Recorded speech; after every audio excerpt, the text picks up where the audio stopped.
Jasara Harja menyerahkan santunan kepada korban kecelakaan bus SMK Lingga Kencana. Rencananya perwakilan keluarga dari 10 korban meninggal menerima santunan dari Jasara Harja secara simbolis pada pukul 9 pagi ini di SMK Lingga Kencana di kawasan Sawangan, Depok, Jawa Barat.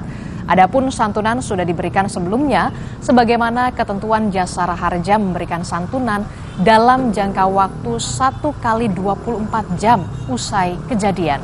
Diketahui saudara, ada 11 korban meninggal dalam kecelakaan rombongan bus SMK Lingga Kencana dengan rincian 9 murid, 1 guru, dan 1 warga Subang.